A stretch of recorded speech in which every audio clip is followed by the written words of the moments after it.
quickly. Shabbat Shalom, everyone, and welcome. It's nice to see such a full room here in the Wolf Tumim Hall. Thank you so much for joining us. You could have been out celebrating spring break or the rodeo, but instead you're here at Congregation Beth Israel to honor two wonderful people, and we're very, very pleased to welcome you. My name is David Scott. I'm the Executive Director and Director of Lifelong Learning here at Congregation Beth Israel. We're thrilled to see such a full room, and so grateful to so many people who let this made this event possible. I just want to thank certainly Macy Hart and the leadership of the Gold Ring, Woldenberg Institute of Southern Jewish Life, who have joined us in creating the Shabbat program. Thank you guys so much for all that you do. For those of you who don't know, the ISJL currently supports over 1,000 young Jewish Houstonians through its education program, including our children right here at the Miriam Browning Jewish Learning Center at Congregation Beth Israel. We're also grateful to the Wolf Tumim Education Fund of the Beth Israel Endowment Fund and the Rabbi Circle of Congregation Beth Yeshurun, along with Dr. Marshall and Charlotte Fruman, the Breslauer family, Barry and Barbara Lewis, Helen and Andrew Spector, Joy and Benjamin Warren, Dolores Wilkenfeld, the Covenant Foundation, Dory Fruman Kirshner and David Seth Kirshner and family, and Dr. Kim Fruman and Ben Walters. Thank you all so, so much. And we hope many of you will attend tomorrow morning's presentations at Congregation Beth Yeshurun and tomorrow evening, the Havdalah program at 6 p.m. I'd now like to turn the microphone over to Macy Hart, who's going to continue with our program. Thank you all so much for being here, and Shabbat Shalom.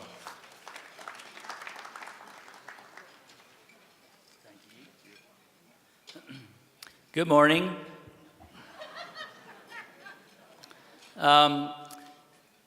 Many of you don't know me, and you're lucky. I'm Macy Hart. I have a parade every Thanksgiving, and I have a big ego because I had my people put my name on stores all over America, even some of them in black letters, some in red letters. I'm actually thrilled to be here because I want to be a participant. You do need to know, full disclosure, I was sabotaged tonight. When David Lyons looked at me straight in the face and lied to me, it really hurt my feelings after the fact because I didn't know it. And David Ellenson, my longtime former friend, did something that he was not supposed to do. So let me just clear up one thing. I am not the honoree. I have no business being the honoree. This is about building community. This is about crossing borders. This is about trying to get large, let me just stop. Raise your hand if you did not grow up in Houston. Raise your hand across, oh my goodness gracious. Okay, thank you. So the reason I asked that, and I have to be brief because the Chief Executive Officer of the Institute, Michelle Schipper, would you stand up, please, in the back? She gave me a time limit because I'm not anybody's boss anymore, and she's mine, and so I've got to stay in my time limit. But the fact that so many people raise their hands is part of the whole mission in my mind and in the Institute's mind of, I think large communities have a responsibility to smaller communities because the smaller communities fed the larger communities. Where would you be today if all those hands had not come up across the synagogues of this city? So that's one of the purposes for us, is to build community. Now I have to say to David Ellenson, I appreciate that you read what my mother wrote and told you to say, but you left out a paragraph, and I'm going to have to fix it, yeah. So tonight, my pleasure, my absolute pleasure is for me to admit, they may not, that David Ellenson and Arnie Eisen are longtime buddies of mine. David and I, as he told you, we go back to the 70s. And Arnie, poor guy, he had to adjudicate something one time, and we've been friends for over 20 years, and so I call them my buddies. And I ran this idea about these two phenomenal minds getting together in a dialogue about the future of the Jewish community of America, because the two of those people have done more to shape the rabbinate, the Jewish education world, because of the faculty they've produced at their seminaries and the leaders of the movements and so on. And so I asked them if they would do this program, which they've never really done before, as far as a straight dialogue between the other. There's not going to be a moderator. It's a conversation between, in my mind, these two giants. I hope and trust that you will enjoy what you hear, and I hope and trust that many of you may show up tomorrow. We're hoping that you will follow the whole piece. Beth Israel is celebrating tonight, letting their congregants know what's going on, and we hope many of you are Beth Israel folks, will show up and be with us throughout the weekend, because one leads to another, and it can be a very interesting topic. You've already seen the way that David Ellenson relates to an audience. You're in store for an equal situation when you get to hear Arnie Eisen. I just adore both of them. And the other thing that I want to say, which is really from my heart, boys, as I call them when I'm around them, they've given up their Shabbat with their families. Arnie's got a grandson that's 10 days old first, and he came and gave up his Shabbat, committed it months and months ago, and David gave up his Shabbat. And that means a lot to me, and I hope it means a lot to you, because a lot of us are with our families here on this Shabbat. So I would like to ask Rabbi David Ellenson and Chancellor Dr. Arnold Eisen to please come up here. I am not going to say anything about their bios other than that they are both individually at the top of the Mensch scale. And you can read their bios, because you got to know that I went to night school. I learned to read and write at night. I saw the bios in the afternoon. I couldn't read them, so you can read them at your leisure.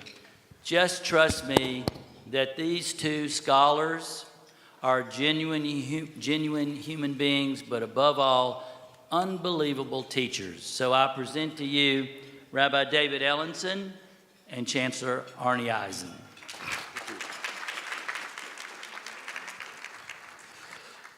Thank you very much, Macy. I'm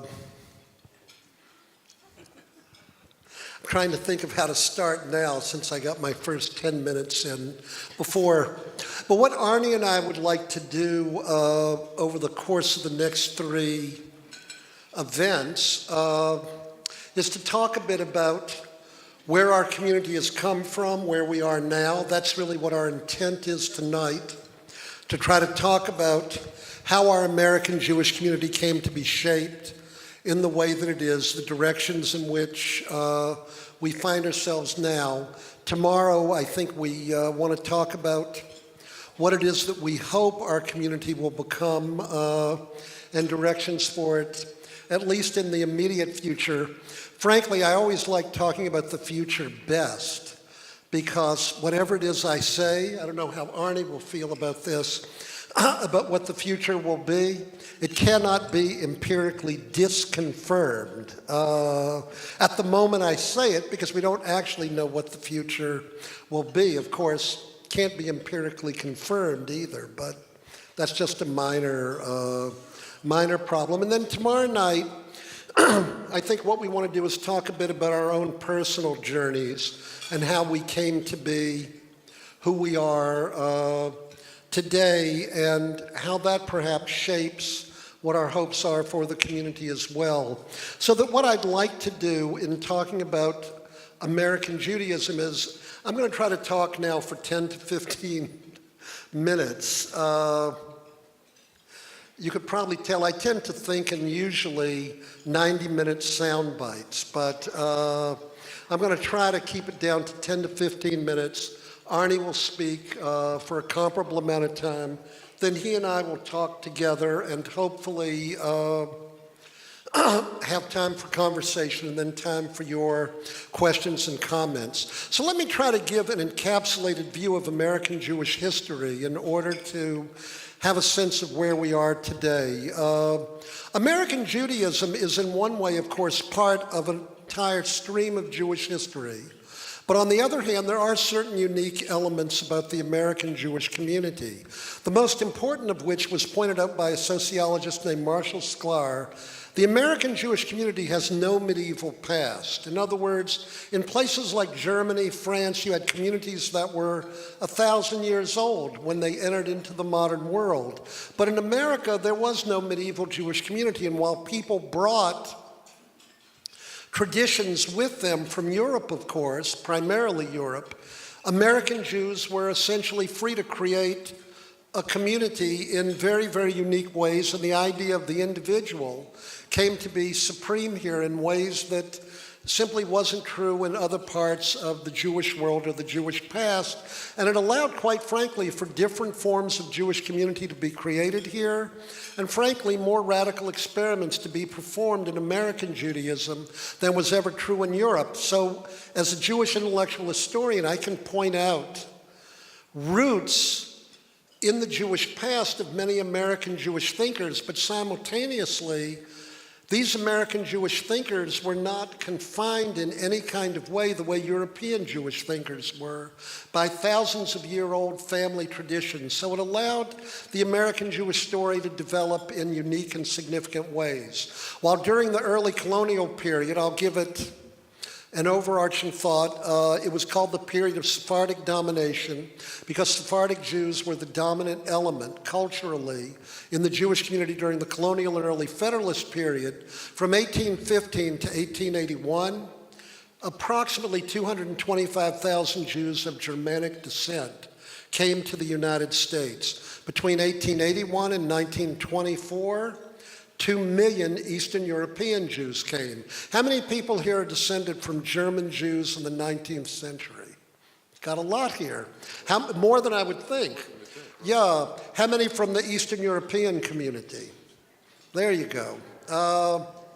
One of the points I want to make, in case you weren't aware of it, they were culturally different than one another. And by the way, I actually don't know this history, but I'm going to bet that in the history of Houston Jewry, they're loading me up here,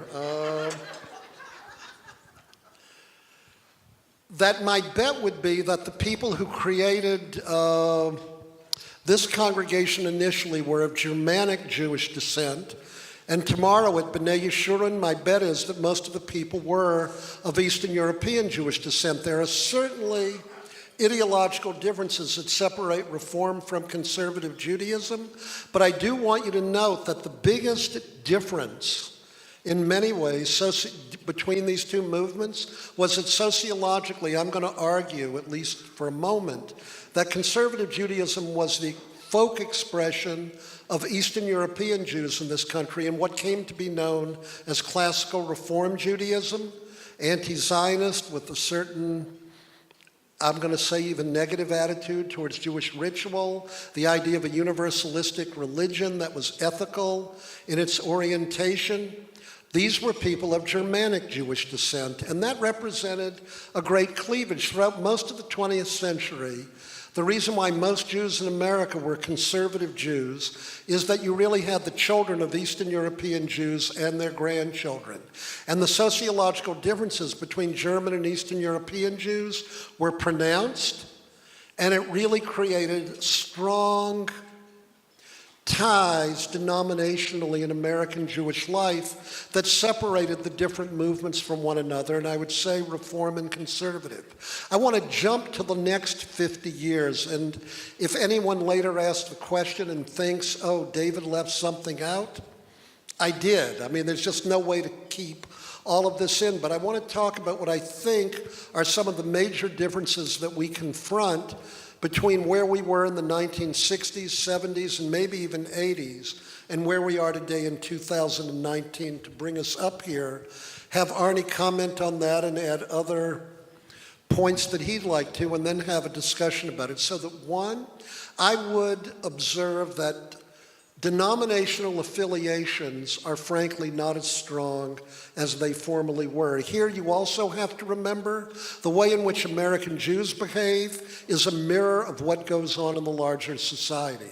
The Pew Study in American religious life in general, 76% of Americans do not belong to the religious denomination of their birth.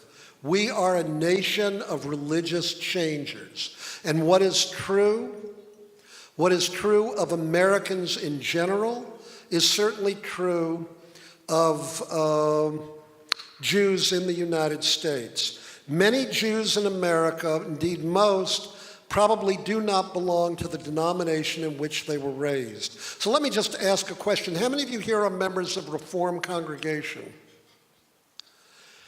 How many of you grew up in Reformed congregations?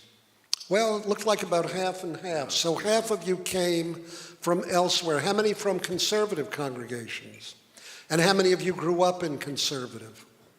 So it's interesting. It's pretty much almost the same for the people here who belong to conservative. Part of what I do want to tell you, though, is that we are experiencing, and the Pew Study indicates this, that the kind of denominational commitments that people had in the previous generation are not as strong as they were. And in fact, the fastest growing movement in American Jewish life today are, quite frankly, non-affiliated Jews, which wasn't true 20, 30, and 40 years ago. That isn't necessarily something entirely negative, although I think it is overarchingly negative, but I'll comment on that a little bit later. But I think it is important to note that denominational affiliations and commitments are not as strong as they formerly were, and that Jews exist across denominational lines to a degree that was not true before. This brings me to the second issue, intermarriage. And I'm defining intermarriage here as a Jew, someone born Jewish, married to someone born non-Jewish.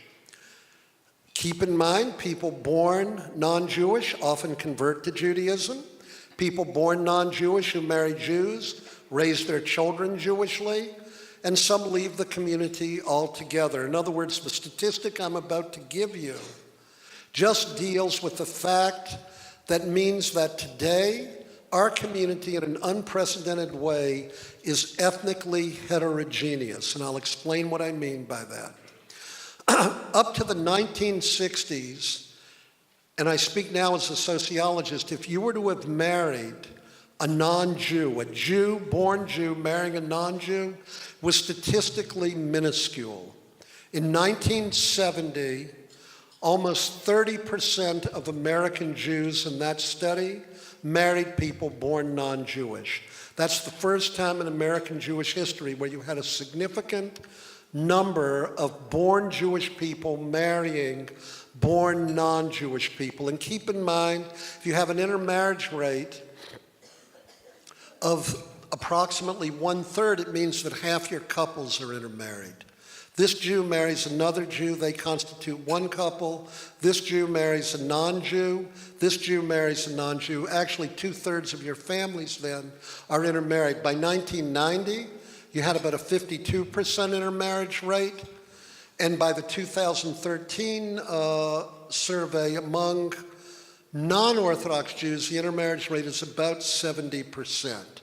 So what that means is, ethnically, we have an intermarried community that is heterogeneous in a way that simply was not true before. For the Reform movement, what becomes interesting is that as it became more pro-Israel and more open to ritual, in other words, it turned to tradition on one level, ethnically, it became more heterogeneous. In other words, people like my grandparents, or our grandparents, if they were liberal Jews, may have been completely universal in their orientation, but they were all marrying born Jewish people.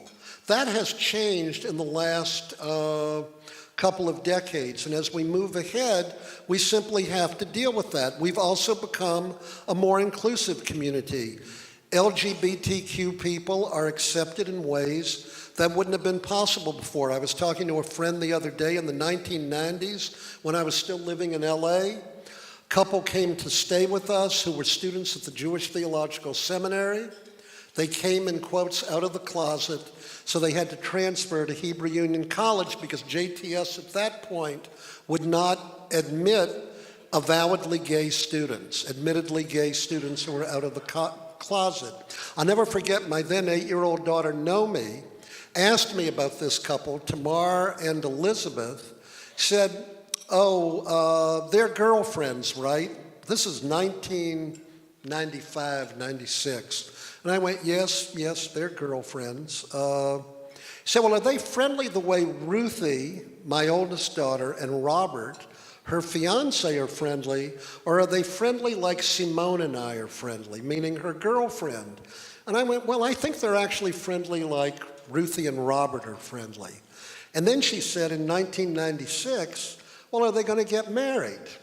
And I said, that's a good question, and I did what probably most husbands do. I hate to be so gendered. Ask your mother at that point. So here it is 23 years later, and one of my daughters, Hannah, is married to her wife, Beth Israel. The world has really changed in these kinds of ways, and the seminary, due really to Chancellor Eisen's leadership of the movement, now admits openly gay and lesbian students as conservative rabbis. So we've had that change. Then the issue of women.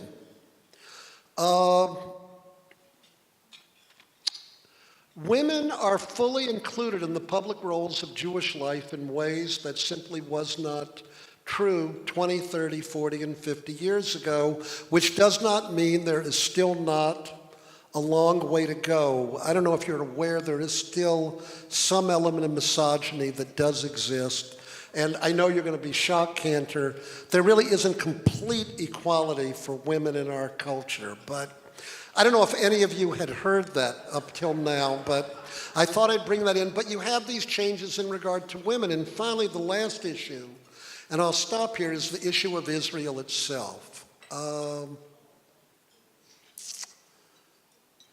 I actually was born, and this is part of why Macy looks up to me. Macy was born in December of 1947. I was born November 21st, 1947. So I have considerably more age and wisdom than Macy. And I do want to say, probably one of his great marks of intelligence is he recognizes mine and looks to me for leadership in these kinds of ways. I had my Brit Milah, this is maybe too much information, on Kaftet November, on November 29th, 1947. My mother reminded me of this every day of my childhood. That is the day that the United Nations voted the state of Israel into existence. My cousin, her cousin, fought in the Haganah. Israel was a source of uncomplicated, unbridled Jewish pride and identity in the home I grew up in. I took a trip there. This will require a great act of imagination. I played on a Maccabea junior basketball team for the United States. In 1965, I was a starting point guard. But I have a memory of standing on King David Street looking across no man's land in front of Hebrew Union College. And I couldn't walk over to the old city of Jerusalem because Jews were not permitted to go to that part of the world. The '67 war is something that remains significant for me. It's hard to believe, but I'd say on June 7th or 8th, 1967, I feared the state of Israel would be destroyed. My children have grown up in a completely different world. State of Israel occupies over 1 million persons who wish they were not under our sovereignty. There are many issues. Israel is not a completely uncontentious issue and source of Jewish identity for American Jews today. And that was not true when I was a boy growing up, and it wasn't true 30, 40 years ago, but it does mean that it's a more complicated kind of issue today. So if we go back and look at denominationalism, Israel, the issue of inclusion of women, gays, all of these represent changes in our community that as we look at what this ongoing story is in this America where Jews have always had a unique amount of freedom and where, to quote Arnie Eisen and Stephen Cohen, the autonomous Jewish self reigns, it means that we have a different community than we ever had before, and the issue now is where we stand in this community and how it is we're going to move on. And here I'll turn it over to Arnie and then hear his thoughts, and then we'll talk. So before I begin, Macy, David had a full 5 minutes to embarrass you during the service, and I haven't had any time to embarrass you yet. So I want to rectify that a little bit and just say that, you know, there are a lot of Jews who talk a good game about Jewish unity and don't play the game at all. And there are a lot of Jews who demand respect from non-Jews but won't give that respect to other Jews. It drives me crazy. How can we expect non-Jews to give us full respect when we won't give full tolerance and respect to other Jews? It's insane. So David and I have the good fortune of being good friends now, as David said earlier, for 40 years. Which means that when I became the head of HUC, you see, we're such good friends. What would Freud say, Arnie? I could tell you, but you told me that when the chancellorship of JTS opened up, people did approach you for the job and see if you wanted to switch over or do both jobs at the same time. But Yeah, but what did I tell them? what did you tell them? I said, go to Arnie Eisen. And I thought he was my friend, but that's what he told them. So Macy would get us together. Do you know how many people would come to New York and get David Ellenson and I together? I think the only other people that did this were the heads of the Jim Joseph Foundation, who are giving money to HUC, JTS, and Yeshiva University, and they brought us together to report on the progress of this grant, and they made it a condition of the grant that we actually talk to each other. But Macy wanted to get us together because Macy believes that Jews of different sorts should actually talk to each other. And this was mind-boggling, which is one of the reasons why I am indebted to Macy Hart for many years of friendship and for this weekend. That's all I'll say. End of embarrassment. Okay. Now, yeah, we wish we had a plaque to give you now, Macy, but we left it on the airplane, so I'm sorry I can't do it.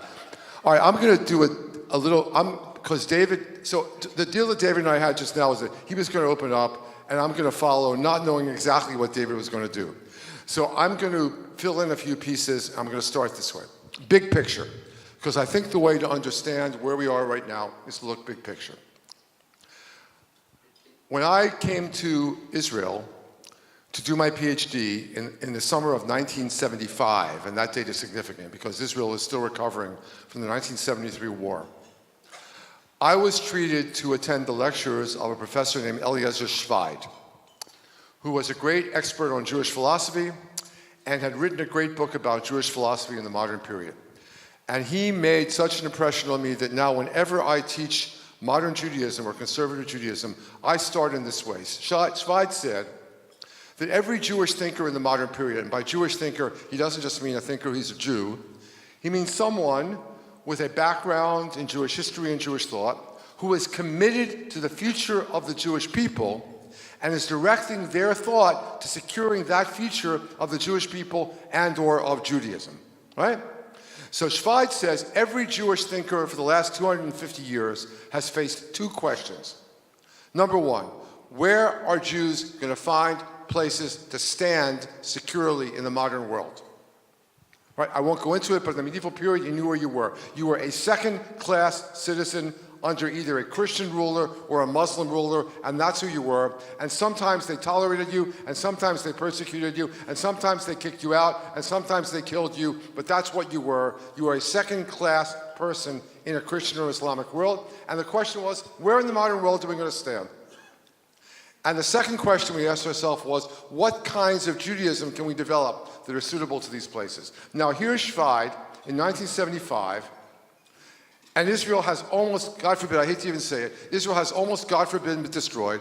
Had the tank battle on the Golan gone differently, we wouldn't be here to celebrate the State of Israel today. And Schweid said, we Jews, precisely two answers to the question of where Jews can stand in the modern period. You can either stand in your own state, or you can stand in a diaspora democracy which assures you rights. To stand in your own state means your existence depends on the ability of your army to defend you and on the ability of your government to secure allies more powerful than your enemies. But you get the advantage of Jewish time and space, and a Jewish calendar, and Jewish language, and Jewish land, and all the rest. In America, your survival depends on your ability as a tiny percentage of the population, we are now, I think, 1.7% of the American population, to secure your rights and liberties, which takes a lot of effort and a lot of money, and to transmit your culture, which, as we all know, is difficult. And David, as the head of a Jewish institution, and I, as the head of another Jewish institution, and you all, as supporters of Jewish institutions, you know how hard it is to convince people to join their fate to the 1.7% as opposed to the 98.3% of the population, right? So Schweid said, neither solution is perfect. Both are going to be insecure. 1975, it was obvious that Israel should not be taken for granted, but we all know that America is not taken for granted. And Schweid said, if you're going to take your chance on a diaspora democracy, know that you're always going to face assimilation, and you're always going to face anti-Semitism. And the question is, what percentage of your people can you persuade to join their fate with you and your tradition and not with the majority? Schweid was a Zionist, and I am a Zionist not only in the sense that I'm a fervent lover of the state of Israel, I'm a Zionist in the sense that I view Israel as a different solution to the problem of Judaism than the one we're facing, and that their solution has advantages over ours. And I've urged by Schweid, and the fact that I then went back to Israel after a few years in New York and made Aliyah with my wife, and then came back here to live, I constantly have in my head this conviction by Eliezer Schweid that in a free and open democracy like America, which thank God is a free and open democracy, you will never persuade anything like even half of the Jews in your society to be seriously Jewish. That's what Schweid said out of Zionist conviction, and I think he's correct. So if we set our sights on convincing 100% of the Jews in America to cast their lot with the 2% instead of the 98%, it's not going to happen. Because the pressures are just too great. This is a powerful society and a powerful culture, and we're a small minority. And why would you want to join the minority? You've got to have good reasons for doing this, as opposed for casting a lot with the majority. Okay, that's the first lesson, number one. And I like to start this way because we Jews have an incredible blessing, which is also an incredible burden. We are living at the single greatest time to be a diaspora Jew that has ever happened in all of Jewish history. There has never been a diaspora democracy remotely as blessed as the United States of America. And here we are, and we not only have the blessings of the United States of America, and for all the problems, assimilation, anti-Semitism, and all the rest, this is an incredible place for Jews to be. And the more you know about Jewish history, the more you understand how absolutely unbelievably blessed we are to be living in the United States of America. At the same time, we get to live at the same time as the state of Israel, and to be as much a part of that country as we like. So we have this incredible blessing, and as I said, that's a burden, because we dare not blow it. And the fact that at this very moment, in this most blessed democracy, 60% and more of the American Jewish community chooses to belong to nothing Jewish.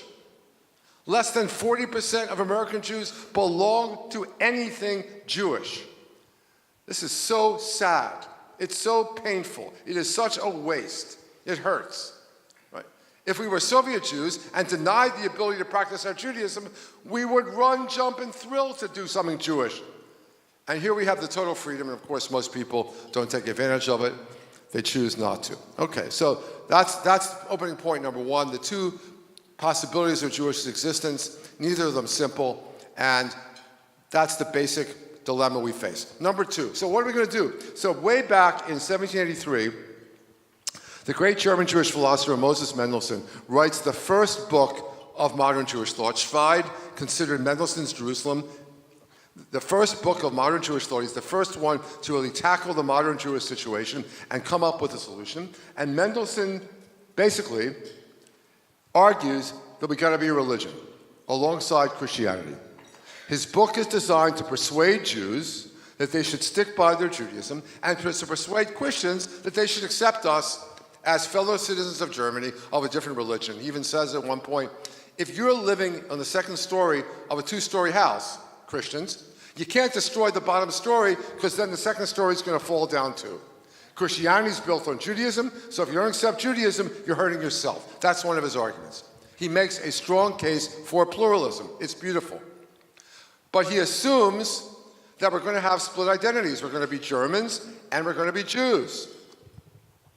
And he's betting that enough people will be convinced of the Jewish side that they won't simply, if given a chance, which they didn't have in 1783, but he could foresee that someday they would, they have to be persuaded to stick with our case and not theirs.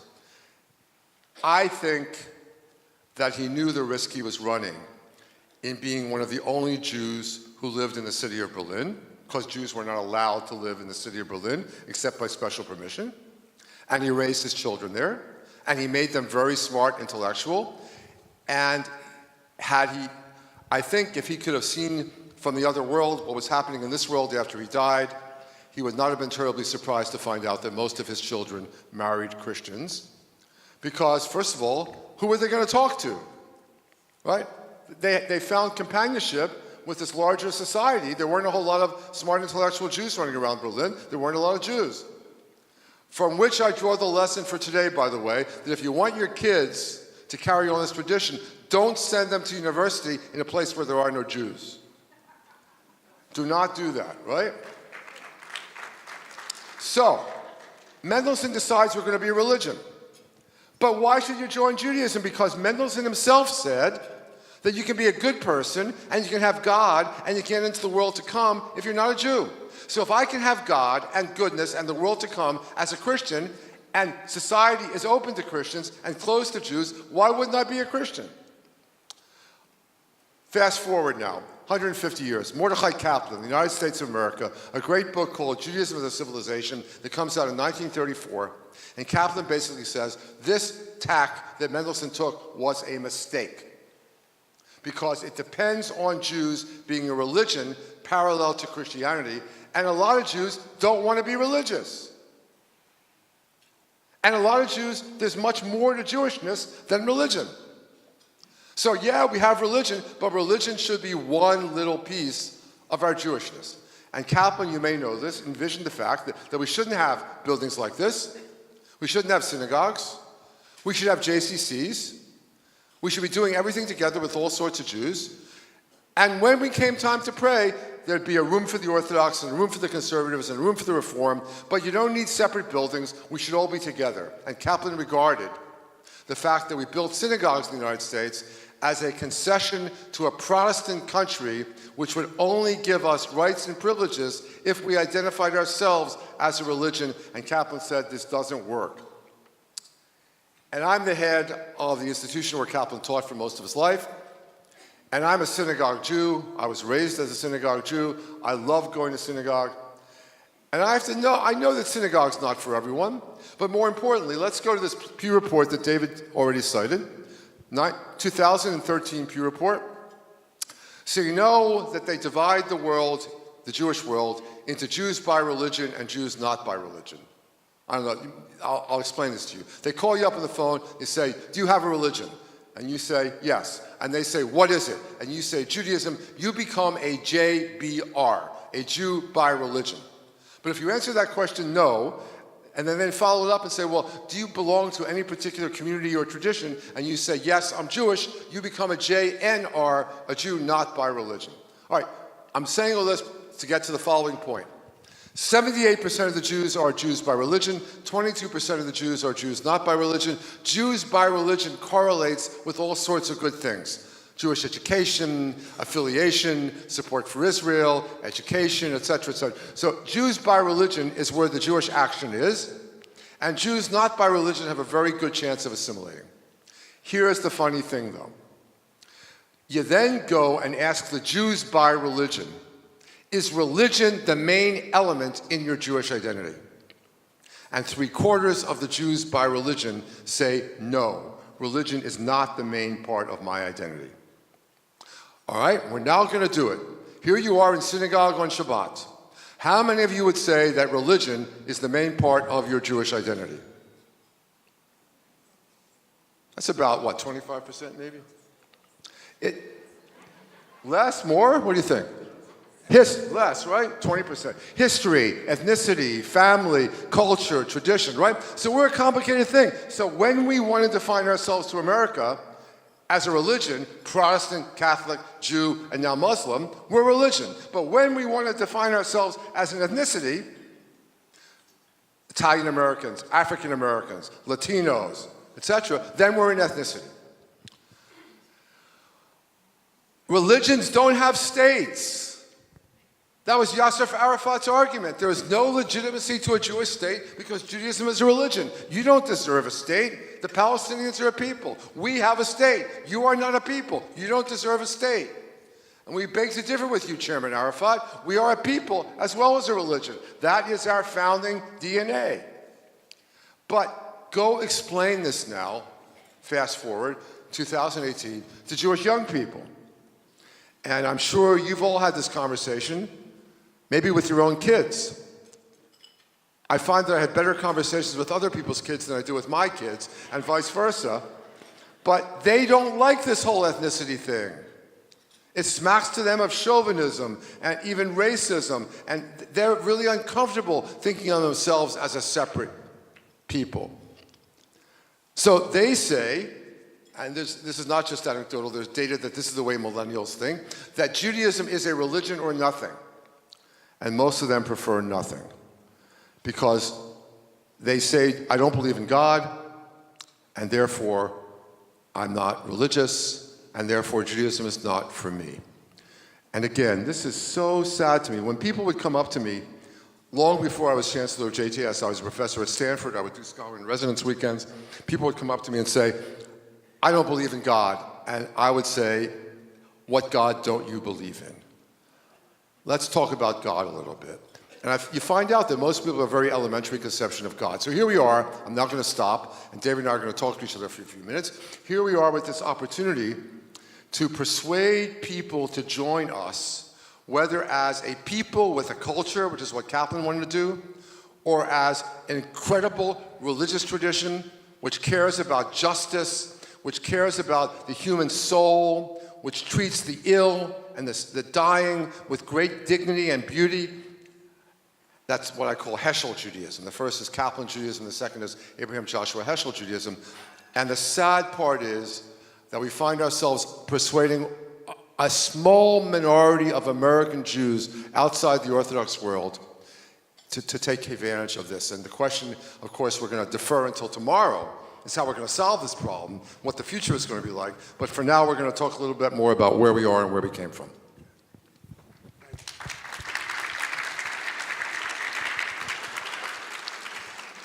So as you were talking, I mean, one of the things, and I'd like to know how you might respond to this, and of course it's difficult to compartmentalize this in terms of, strictly speaking, past, present, future. I mean, they do blend into one another. One of the most interesting statistics in the Pew study, and I don't think this would have been true in my parents' and grandparents' generation, people of Jewish descent, when asked, are you proud of being Jewish? The answer was something like 91% said yes. It is kind of amazing. They don't know what it is, but they're proud of it. It's good. They're very proud of it, and part of what it says to me, the way I see it is, and I don't know what it would mean after Pittsburgh and Eitz Chaim. I wonder if this poll were taken, what would it mean? And you do have to keep in mind, by the way, I just want to emphasize this. All of us know how we were raised. I'm now speaking at 71 as a Jew. You know, what is every Jewish holiday about? You know, they tried to kill us. Hooray, we won. Come, let's eat. So we have a kind of lachrymose view of Jewish history. But the reality is, if you're going to have a high rate of intermarriage for any minority group, now I'll go back to sociology for a minute, there have to be two variables. Members of a minority group, sociologically speaking, to have a high rate of intermarriage for a minority group culturally, have to be completely acculturated into the larger culture.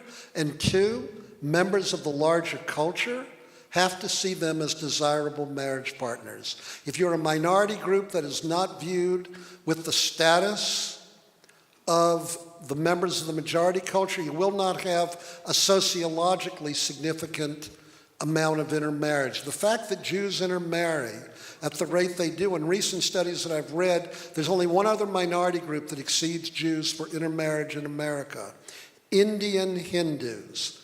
Indian Hindus in America intermarry at even a higher rate, their children, than Jewish Americans do. That's a pretty high rate. It's over 80%.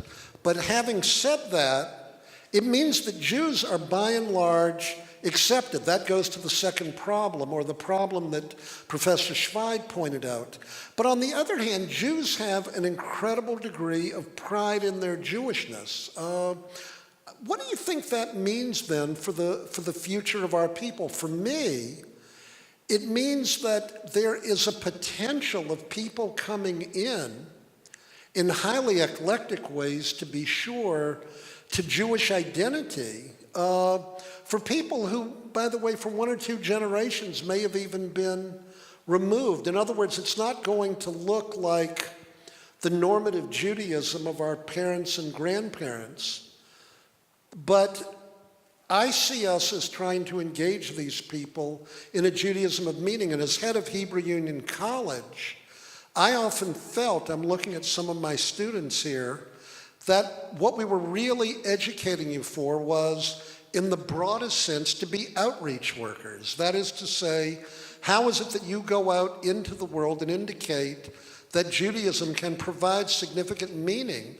Because in a world where Jews are by and large accepted, the question is, how is it people are going to discover meaning? And Judaism may provide, in fact, I believe it does provide, a significant set of symbols, rituals, and behaviors to bring people in. So I guess I'm asking you to think with me about what that sociological data means, and then as a corollary to it, what do you think about anti-Semitism in the world we live in today? And I can assure you, 8 months ago, I would not have asked you that question. And the last point I'd make there, for me, one of the hardest moments this year, I went to see the movie Black Klansman. How many of you have seen that, by Spike Lee?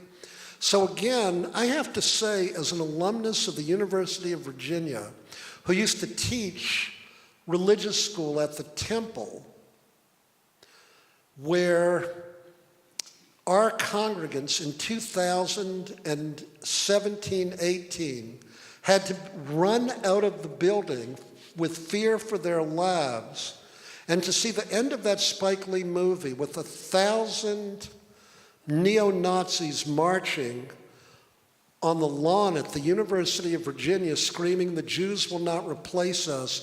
I had not seen that film on whatever it is, a 70, 80-foot wide screen. I don't know, to understate it, it bothered me. And I don't fear for my life as a Jew here, but just because I'm not paranoid doesn't mean someone's not out to get me. So I'll leave it at that. No, we would, David, have to turn to the Houstonians and see whether growing up and living in Houston is a different experience than growing up in Philadelphia or living in New York. More similar, I imagine, to you growing up in Virginia.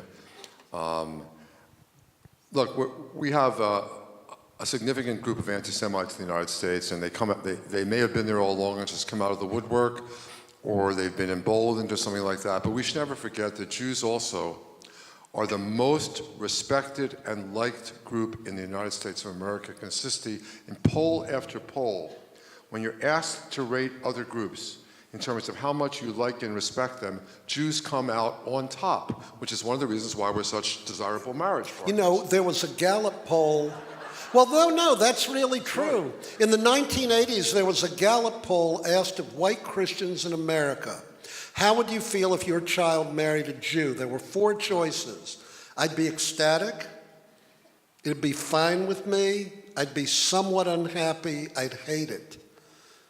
Jews never get this right. 22% of white Christians said I'd be ecstatic. This is in the 1980s, and 66% said I'd be perfectly happy. 88% of American white Christians, Caucasians, said they'd be happy, very happy, to ecstatic if their children married It's Jews. probably higher now. Higher now. So it just reinforces your so point. David asked me, the last question David asked me was what we should think about anti-Semitism. I think we have to be wary. We have to have our eyes open. We have to know what we're facing. And the event in New Zealand showed you it's not just here, it's other places, and it's not just Jews, it's other peoples. There's a lot of hatred out there, and a lot of violence, and unfortunately a lot of guns that are going to go off. But we should not be afraid. We should not lose our cool about this. We should not lose our smarts. We're a smart community with a lot of wisdom, and we've got a lot of influence in the United States and some power. Let's not exaggerate that power, but let's use what we have to defend ourselves. And I hate it when people act as if we don't have the right to defend ourselves. We have every right as a people to defend our lives and our interests, whether it's in the United States or in Israel. There's no Judaism without Jews. Our people has known that for a very long time. No Judaism without Jews. And this idea that we can translate Judaism into some sort of spiritual, ethereal stuffing, that we're going to love the world and everybody's going to love us without being a people that has interests and institutions and protects them, that's crazy. So so we're going to do this. But we're going to protect ourselves. But we are dependent on social fashions and trends. So you know that if you're the membership chair of a synagogue, that you have difficulty sustaining, let alone growing, membership. But you have to know that this is not your fault. You have to know that Americans right now don't want to join anything. That's the business statistic. You have to know, if you're a Jewish membership chair, that Christians have lost something like 12% of their members in the last 12 years. Americans are not joining religious institutions in particular. And it used to be, I was reading the statistics just this morning, it used to be that the mainstream Christians were falling and the evangelicals and the fundamentalists were growing. No more. The evangelicals and the fundamentalists are at best static and probably going down. The only people really growing right now, God bless them, are the Mormons. The Mormons are doing really well. They've got the secret. And the only Jews that are growing really are the Haredim, and they're not growing, the ultra-Orthodox. They're not growing by persuading other people to be ultra-Orthodox. They're growing by building high walls around their communities and having lots and lots of kids. That's the secret of their success. And lots. So I think that, one of my messages to my students, and I know that it's David's because I've heard him do it, this is not such a bad time. Let's not be too down on ourselves. And the worst thing to do is think we're doomed to some kind of decline no matter what we do. There's all sorts of things we do right now that are working. And maybe we should start talking about the things that are working. Yeah, well, I think that was why I had wanted to ask you that question about... See, the one statistic that really does encourage me, just to return to it, is that when you have over 90% of people think positively about Judaism, it means that there really are lots of opportunities. I mean, here, I want to say one thing that we know works extremely well, quite frankly, are camps, informal chavarot. The interesting thing about synagogues, and I was talking to a colleague and friend from my graduate school days at Columbia who teaches at JTS, who just wrote a book on American Judaism, Jack Wertheimer. And Jack pointed out that while many of the statistics disheartened him, he said what he didn't know how to account for in his book on American Judaism was that if you read about affiliation rates, everything's going down, but He said he attended a few hundred synagogues that were thriving, that were growing in membership. Last year I did a weekend at Park Synagogue. It's a conservative synagogue in Cleveland. And on Friday night they had a family service with music. And there must have been 800 people there on a Friday night. I guess the key point I'd make is this. People want to belong to community. They want a sense of identity. And while traditional institutions may be challenged, the reality is look at the number of people here tonight. Look at the membership of a congregation like this and others, I'm sure, in Houston. And to be sure, in places like Charlotte or Greensboro, North Carolina, or in Houston, where you're in the Bible Belt, people join churches, synagogues, etc. But the reality is there are places that thrive. Go to Central Synagogue in New York City. There are things that work. Music drives a great deal. I think I didn't mention that. One of the great changes we've had in non-Orthodox Judaism is the whole musical phenomenon in the later part of the 20th and 21st century. And that really serves as a center for really thrusting people into Jewish life. There are also people who are engaged in serious Jewish study.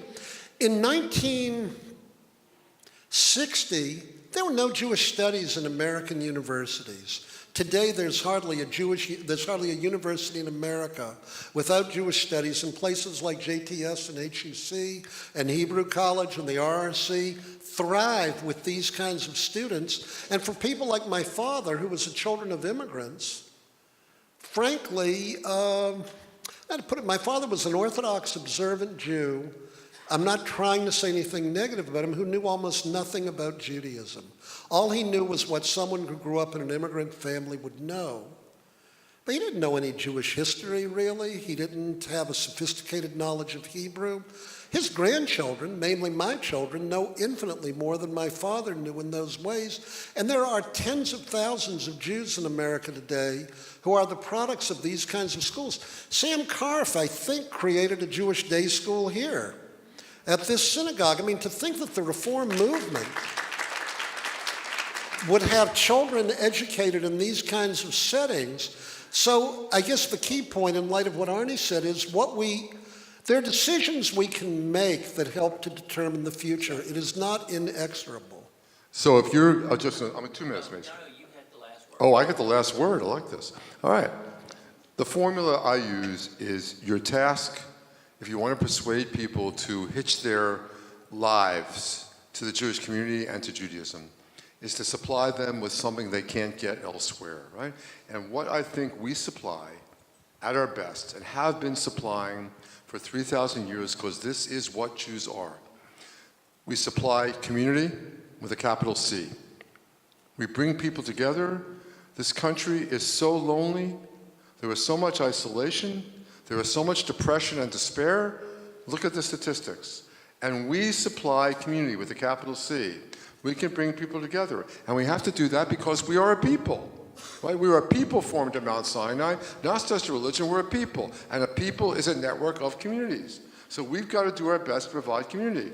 And I always say to my rabbinical students, and when I get to speak at a congregation, I don't care how good the music was, I don't care how good the rabbi's sermon was, if people are leaving that building feeling more alone than they felt when they came, you have failed them. Judaism have failed them. You have failed Judaism, because our job is to bring people together. The second thing is we supply meaning with a capital M. Meaning doesn't just take one form, and we're not the only source of meaning in the world. But you know that family life, which is probably the greatest source of meaning that most people have, is enhanced greatly by this incredible tradition which adds depth to family celebrations and family grieving like nobody else can do. The Passover Seder is probably as great a ritual as anyone has ever invented in the whole history of humanity, and it's ours. Shabbat is a magnificent invention, and the Torah, I can't tell you how many times I'm struck opening those pages that I've been opening now for 60-some years and finding things that are so wise and so deep, I can't believe that they're there, and I never appreciated them before because I wasn't the person I am now when I read that passage earlier. So we have meaning with a capital M. And if we can supply community with a capital C and meaning with a capital M, you may not get 100%, you may not get 50% of American Jews, but we're going to more than hold our own. And we are going to more than hold our own because, as David said, we are doing well in many hundreds of places around the country. We are not failing. Now, you won't know that by looking at the media, including the Jewish media, because they will tell you the bad news, of course. But please don't believe them. And if you are a young person or want to have a second career, I'm going to end with a plug here. Not for JTS. We need rabbis. We need spiritual leaders. And if you are musical, we need chazanim. And if you are an educator, we need Jewish educators. And there is so much unhappiness in so many professions. The happiness quotient among lawyers right now is terrible. The job satisfaction among many physicians right now is terrible. It's a good life being a rabbi or a cantor or an educator. And there are jobs. There are no jobs for academics right now. There are tons of jobs for rabbis right now. David and I would like to hear from you. Okay.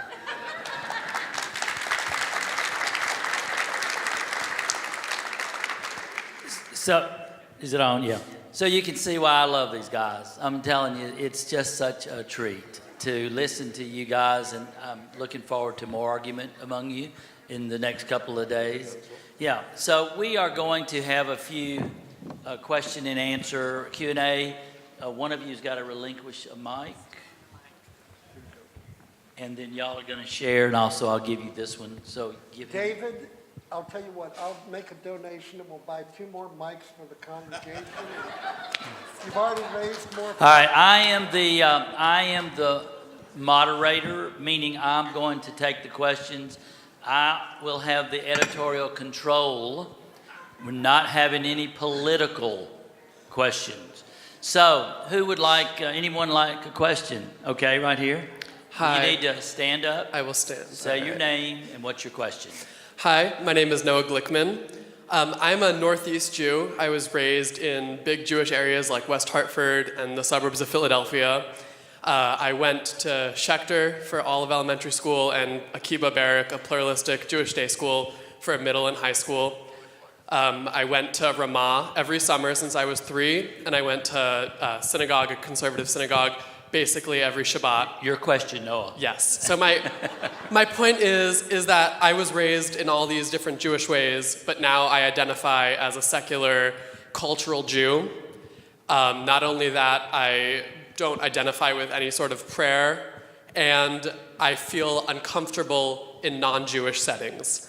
How can we make it so that there's sort of a middle ground where people are both drawn to Judaism by being being in Jewish settings, but at the same time being comfortable in non-Jewish settings and feeling like they're also included in the wider community? David's going to answer that question. Do we want to get a couple of questions, though? You want to get a couple first? Of course. Okay. All right, I'm going to take another couple, and they're gonna answer them. We gotta hurry with that microphone, will you? Any question over here in a second? Okay, we're gonna get that one back there. Okay. I'm Leah Premazan. A few weeks ago, there was an article in the Chronicle, the belief section, which comes out on Sundays. And there was an article about a synagogue in Missouri City. They call themselves humanitarian Jews. They do not believe in God. What do you think of that? Let's get one. Jenny. Oh, okay. Over there, and then the next one's over here. We'll do 3 and then we'll do this. Okay. So 1 week ago today, I was at Kotel attempting to pray as a non-Orthodox woman, which means out loud. So my question is, what does the future look like for non-Orthodox Jews, not only in the diaspora, but in Eretz Israel? Okay, so those were 3 pretty good questions. So let me try to respond to them. seriatim. I want to begin with Mordecai Kaplan that Arnie talked about in his work, Judaism as a Civilization. I may have my own vision about what I would say optimal ways are, so to speak, of being Jewish, and my own answers would probably be fairly Jewishly traditional. I mean, I'm looking particularly to you right now. Noah, having said that, I tried to make the remark earlier, and Arnie focused on it, the whole question of how do you create meaning. First, people do want to belong to community. I mean, the whole nature of what it is to be a human being is that we are by definition social beings. I mean, the nation, here I would go to Martin Buber. Buber says the definition of who we are as people is that we're relational. I mean, sometimes we relate in an I-it manner, other times we have an I-thou, but the nature of what it is to be a person is that we're independently interdependent. We're an I, but I can speak as an I because I address you then as a thou. We have the ability to forge community, and where people meet in community, that's where spirituality, God, I mean, Buber would say that's where God appears. The issue of whether we can believe, in a kind of personal God, I mean, that's the question Arnie answered before. Namely, I don't believe in God. Well, what God don't I believe in? What God don't you pray to? What prayers don't you like? I'll speak for myself right now. I'm not a particularly strong believer in a personal God who intervenes in human events. But I will say, one of my children got extremely sick 4 years ago. And one of my friends, who's a graduate of the Reconstructionist Rabbinical College, said to me, let's pray to the God we don't believe in to heal him. I don't know, at my age, and I look at your age, I'm not sure you can fully appreciate it. I found myself praying. I mean, it was really primitive. I don't know what else to say. I kept making bargains. If my boy will just be better, I'll do X, Y, and Z for the rest of my life. I'll try to make the world a better place. That doesn't really resolve your problem. What I would say is that communities like ours need to create multiple entry points. I mean, since we're here in Houston, I guess I can quote him. Someone once said, some politician, there should be 1,000 points of light. I don't know who said that, but I think there can be 1,000 portals into Judaism. I'm not particularly judgmental about how it is, because I think this tradition we have is extremely, extremely broad. The issue of how Jews feel comfortable in non-Jewish settings, I do have a daughter who won a National Jewish Book Award for writing a book, The Modern Jewish Girl's Guide to Guilt. And I feel that I played a real role in that. But what it means is people aren't always comfortable. You have to look at it. I suspect for my children, they will always feel Jewish in some significant way because it was such an integral part of our lives. I think there are plenty of places where Jews do feel comfortable in non-Jewish settings, and you and I could probably talk later, but the way I understand your question, if I understood it properly, and I may not have, is that you were so socialized into a particularistic Jewish way that sometimes when you're in non-Jewish settings, you just feel uncomfortable. Well, my bet is that you're likely to stay in Jewish settings in one way or another, probably for your whole life, even as you participate in the larger world. But there will be different settings, and in that sense, I would ask for a community that allows meaning to be created in myriad ways. And I'm going to jump to the humanistic question and the question of the women at the wall. There are plenty of places where individuals may not feel comfortable. I am just speaking for myself right now. I find a completely humanistic Judaism, and the way you describe this congregation, humanistic synagogue as oxymoronic. In other words, that it is problematic for me personally. Having said that, and you should know, the Union for Reform Judaism a number of years ago, there was a debate over admitting congregation of this type into the Union, and at that point, the Union did not admit such a congregation, saying that the Reform movement was a religious movement and there needed to be some vision of God. I also don't feel comfortable worshiping human beings. I mean, I think we have greatness, and I think in our tradition, the most amazing part of covenantal theology is that human beings who are subject and prone to error all the time are nevertheless deemed sufficiently elevated that God makes us shutafin, God's partners in the work of creation. And in a text I taught to the rabbis here this morning, I made the point, there was a quote, Lifamim afilu poshei Yisrael osim mitzvot karimon.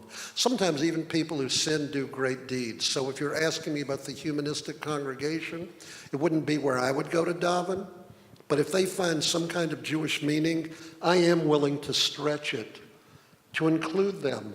The issue of the women at the wall and the 4,000 plus Haredi girls who were bussed in to spit at and scream at non-Orthodox women as they attempted to exercise what should be a basic Jewish human right to pray at the wall.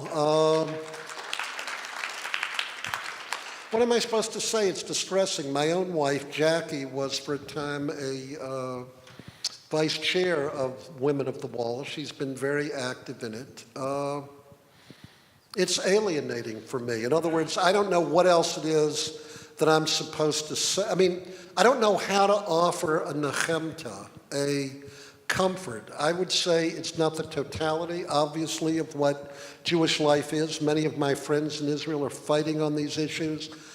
What is it we're supposed to do as non-Orthodox Jews when the state of Israel, which we love, doesn't grant full legitimacy to our expression of religious Judaism? It is part of the distance between, for a whole variety of reasons, Israel and American Judaism, and it can't help but be somewhat alienating and distancing. Simultaneously, I would say, I'm not prepared to throw out the baby with the bathwater, and there have been moments, I know this would be hard to believe, and I won't get political, but I'm not always comfortable with policies enunciated by members of our government in the United States. How's that for trying to keep it non-political? Yeah, but I wouldn't ask for Israel or the United States to not be in existence. Okay, we overwent on that side. So there was a question back here. We've got time for, we've got about 5 more minutes. Okay, so where's the mic?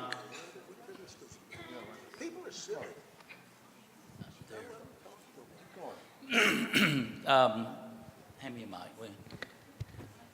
Go run to it. That lady back there. I think that's Lisa Leaves' mom.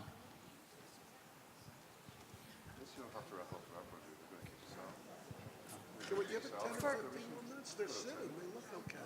What? What? Yeah. Okay. First of all, I'm the parent of a fellow of the ISJL, and I have 2 children who both went to A&M, which is not known for Jews. I think they have 500 Jews on campus, but they both found Jewish spouses there. If your child has you said don't send them to a school that doesn't have Jews. It's what the children feel. They both got involved in Jewish organizations, and they were able to find spouses that way. Is there a question? No. Okay. I'm sorry. All right, last question.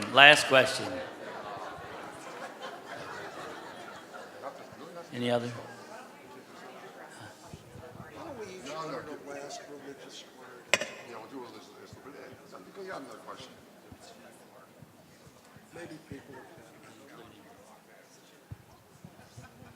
They've asked us for concluding remarks. David, you conclude first. Here's all I really want to say. The whole nature of what it is to be human, I think what our tradition asks us to be is to engage in imitatio Dei. What is it that God does? I mean, there are two actions that I think our tradition teaches, and this is the issue of meaning and how community would be created, and quite frankly, the thing we talked about earlier with Leo Beck, that we're born into community not by fate, but are called by God to the task of creating it. I always like the first lines in the Bible. Bereshit bara Elohim et hashamayim v'et haaretz. In the beginning, God created the heaven and earth. V'haaretz hayta tohu vavohu. The world was completely chaotic. The world was completely chaotic. Baruch Elohim merachefet al pnei hamayim, and God's Spirit goes over the water, and God says, Yehi or vayehi or, let there be light, and there was light. God creates meaning out of chaos. When our tradition asks us to take a world where there isn't apparent meaning, but through living with people in community, to go about the task of forging community. And that is what I think it is our tradition asks. It also says, how does God begin the Bible? He begins with an act of loving kindness. Adam and Eve are naked in the Garden of Eden, and they say, Af huma bish arumim, just as God clothes the naked, atahal beish arumim. You should clothe the naked. And it ends with an act of loving kindness. Like Boroto Bagai, God buries Moses and performs an act of chesed. I think our tradition calls on us to perform these kinds of acts of mercy in creating our community, and that's why, despite all the challenges we have, and I know we'll talk about this more in the next day or two, I think we still have these kinds of capabilities in our community. Our people will allow us to create meaning and community as we move into the future. It's done this for thousands of years, and that's why I would echo what it is that Ravitch said, and I think it's important to see ourselves as links in this chain of meaning and kindness that stand at the heart of our tradition.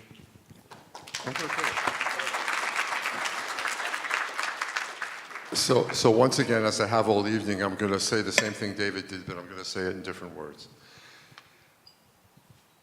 A couple weeks ago, the Torah portion was Vayakel, which means, and he gathered, and they gathered together. And there's a passage in chapter 35 which I find strikingly beautiful and profound. It's the passage where it says that the Israelites, every man and every woman, brought gifts. And they not only brought the gifts of material objects and the gifts of money, they brought the gifts of their talents. And they brought the gifts of themselves. And it goes on in this beautiful fashion. And the men did this, and the women did that. And this one wove, and this one etched in silver, etc., etc. So it's an incredible passage which talks about how all of us are required. Every single one of us brings something to this community. There's no one who's superfluous. Right? Judaism has this fundamental teaching at its center that for reasons we don't understand, God needs or God wants partners. This was Abraham Joshua Heschel's major theme. God is in search of man, humanity, because God needs partners to finish the work of creation, as David just said, to add justice and compassion to the world. And there are a lot of people, including a lot of Jews, walking around with the mistaken notion that what Judaism wants is obedience, that it lays out all these details and all it wants you to do is obey them. But what I love about this passage is it says that God has called Bezalel to be the architect of this tabernacle and has endowed Bezalel with wisdom and understanding and craftsmanship. And you don't need wisdom and understanding and craftsmanship if all you got to do is saw the boards to be 12 inches long and not 18 inches long. We are building a tabernacle of this world. This is what Judaism wants us to do. And it understands that all of the wisdom we can bring and all of the knowledge, which includes the sciences and the arts and the experiences and what men know and what women know and what other religious traditions know, all of this is essential for building this world. Why God couldn't have done it better another way, we don't know. But this is what we've got, right? And the world, as we've said, is a mess. My father used to say emes, and that's the truth, because if you pronounce the word emet in the Ashkenazic way, it's emes. So my father would say, it's a mess, and that's the truth about the world, right? And I've lived with that notion. The world is a mess, and it's our job to do the best we can with it. And that's covenant. That's why we're here. That's why there's Jews in the world. That's why there's Torah. And if we're going to spend our time fighting with each other instead of doing this work, God help us. Thank you. So I'll have my wrap up, and I'm going to turn it over to David. First of all, obviously, thank you. Hold your applause, because I got several things. You guys, fabulous. Thank you so much. Stimulating evening, Judaic intellectual stimulation. It's a great, great way to spend the night. Rabbi Lyons, David Scott, your staff, Danny, Marilyn, what a great evening. I want to thank everybody for being here, understanding that the ISJL really is about building community across the impenetrable boundaries of the walls of the movements in the synagogues. I am grateful personally on behalf of the ISJL. I hope you'll take a minute to look at the things that we've brought. But more important than anything is that I hope you will be here or be at Beth Yeshurun tomorrow. For the service begins at 9:30. 11:30 is when the lunch will begin, and the program will start at noon right after that. So we're going to herd people. And then tomorrow night, we will begin at 6, and the Havdalah will be the conclusion tomorrow night. Cannot thank you enough for being here, and appreciate it all, and these folks. And now I want to turn it to David Scott. Thank you so much. Thank you so much. And ladies and gentlemen, we did record this event tonight, so it will be available on our website. So if you're interested, or if you'd like to share with this with people who weren't able to be here tonight, please go to our website and you'll be able to watch it. Also, we hope to see you on Tuesday night for our next exhibit opening in the Margolis Gallery. Thank you, everybody, for coming. Have a wonderful evening.